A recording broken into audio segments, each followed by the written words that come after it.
Hello there. Well, here you find me with an all-new wing in my hand, the long-hyped Freewing Nitro. The strapline here is the material. It's what everyone focuses on from the marketing, and to be fair, it is central to what this thing does. But before we delve into that, let's have a chat for a second about what this wing is actually designed to do, as this does tend to get drowned out by the marketing chat. You know, winging is really starting to diversify, and with it, the designers are starting to carve out performance traits that fill these new niches. Most of us have experience of an all-round wing, but over the coming years, we're kind of going to have to appreciate that we need to look at these things from different viewpoints. Though many all-round wings are different, things I feel are going to get a lot more specialized as we move forward. And with this in mind, what is the Nitro actually aimed at? Is it billed as an all-round wing? Well, no, not specifically. I mean, it'll do it, and it'll do it really, really well, but it does have a specialization, and that is wave. It's a wing designed to get you to where you need to be, out back on the wave, and once you have the wave's power, you flag it out and forget about it. I mean, it sounds obvious, but the Nitro does it in a subtly different way. For one, it's crazy light, really, really neutral, and far more efficient than anything we've seen so far. Now, like I said, it does a damn good job of general freeride, especially if you play to its strengths, but we'll come back to that later on in the vid. So now, let's talk about that tech. Hookipa cloth. It's been developed with challenge sailcloths, and it's the first use seen here on the leading edge of the Nitro. Talking about its physical parameters, Hookipa is better at pretty much everything. In a nutshell, the spec says that compared to Dacron, which is the highest grade they use in the Freewing, the comparative Hookipa cloth is 25% lighter and it's 10 times stronger. And you know, winging needs it far more than kiting. Unlike kiting, these wings, they have no support from the bridles or lines. They rely 100% on their leading edge for the rigidity. It's totally unsupported loading. And you know, you can increase the LE to make them stiffer, but that kills the efficiency and makes them heavier. You can decrease the LE to make them more efficient, but that makes it less stiff, which is of no use to heavyweights, to the stability or to the pumping. The holy grail then is stiffness, small diameter and low weight. And Hookipa brings these three together in a way that they've not been mechanically able to do before.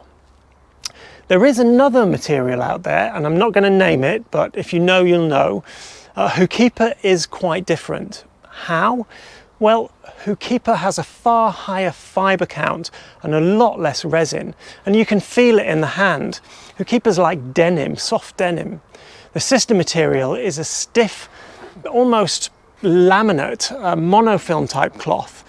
Now, the both of them are very, very good on bench tests. The strength is unarguably incredible, but majority-based resin cloths have issues. For one, they're terrible for UV stability. Secondly, if you put a hole in a resin-based fabric, the failure threshold suddenly lowers because it's relying on far fewer fibers where the laminate is breached. And seeing as every seam needs stitch holes, this is an issue. Ultra P is way stronger when it's been stitched, and that means better UV stability as well. The other things to note, the weight. My 4-meter Nitro is 1.65 kilos, and I mean, that is crazy light. The leading edge stiffness. Now, the higher inflation pressure, well, that's only half the story. The physical stiffness of Hookipa fabric in its own right is much higher than Dacron, kind of like the difference between glass fiber and carbon fiber. The stuff is just generally way more rigid. Lastly, the smaller LEs. Using Hookipa lets them run a much smaller LE, which vastly improves the ability of the wing to cut through the air. That means more speed, so a higher apparent wind and a much higher pointing angle. And it also taps into the inherent properties of the hydrofoil, especially the smaller, more efficient hydrofoils, and the two tend to feed off each other really well. I was lucky enough to get a 4-meter test wing 9 months ago now, and it's been well and truly round the houses since then. With between 10 and 12 psi every session, you know, my pumps hate the thing, but I've not had a single issue. When it came, I thought it was going to be the first of many sacrificial lambs. You know, please kill this and tell us how it died. But, you know, the thing just won't die. It's still in the back of the van. I still use it now. Back to more useful stuff then. To get the most from these wings, and I keep saying the trick is to use a much smaller wing than you would do normally.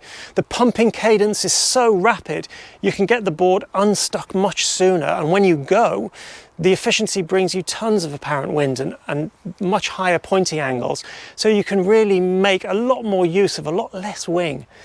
In transition, the thing's very neutral. It's balanced and lithe overhead. It doesn't tram lines like some other wings can. It's really easy to use, like a free wing, but much lighter and much less draggy. Also, because you're using a smaller wing generally, and the thing has a smaller LE, when it flags out behind you, it's got a lot less drag, so your unpowered flight is way more efficient. There is one big thing to understand though, and I hear it from the feedback of people who have tested it, and that is, don't use it overpowered. While it does a really good job of keeping it together, there's nothing to be gained by having a who's got the biggest biceps contest. The engineering gains it offers are only accessible at the other end of that scale, namely who can get the smallest wing going first. Using a 6 when you would normally use a 5, to me, it's just completely pointless. You should be on the 4 or even the 3. And if your biceps feel a bit insulted by this, then in the not too distant future, there is a new Freewing Pro coming out. And this is going to showcase the Hookipa material in a pure flat water wing. If you're a wing nerd like me, you may have seen clips of the development wings at the last 2 big events. It's going to have a far higher aspect ratio, full scrim canopy, and a geometry based around pure flat water. That said, I'm pretty sure it won't do what the Nitro can. It'll be heavier for one, and less neutral in flag out. How easy it will be to ride, I don't know, but for sure I think the Nitro is going to be easier. For me, getting away with the smallest wing possible has always been my own personal goal. If you look at how much faster a smaller wing is on your GPS, for example, you gain nothing by being overpowered. Plus, big wings are just unpleasant. They're big, heavy bricks you have to shove through the eye of the wind in tacks. They tug on your arm when you flag them out, and they kill your unpowered glide. To my mind, it's totally pointless. You gain so much more by having a smaller, efficient wing. Maybe when the Freewing Pro comes out, I'll be singing a different song, but we'll see. Lastly, what does this thing feel like in the hands? Well, as you imagine, it is crazy light, so you never have to lift it. In fact, your hands tend to be lifted by it, so it's a very lazy, easy thing to use. Moving it around in transition, well, it's so light you really do notice the lower mass, and the handles are perfectly placed. I much prefer only having the 2 larger handles. You can micro adjust your hand position while you're riding, and it's much easier to just grab one big handle than one of the teeny little caterpillars that you have on the Freewing. The other thing to add, which gives you some idea of what these things are like, to be honest, and I was talking about this with a mag tester the other week, harnesses. When you get a wing that has way less sideways pull and more efficiency, you tend to get less stress through your arms, and it only takes you a few minutes on the Nitro to stop you thinking about harnesses completely, and that does tell you a lot about the wing. The last thing for me to mention is sizes if you're building a quiver. Now, 5 and 6 back to back, they're really close. They have a pretty big overlap. So my quiver tip is 3, 4, 6, or you can do 4 and 6 or 3 and 5.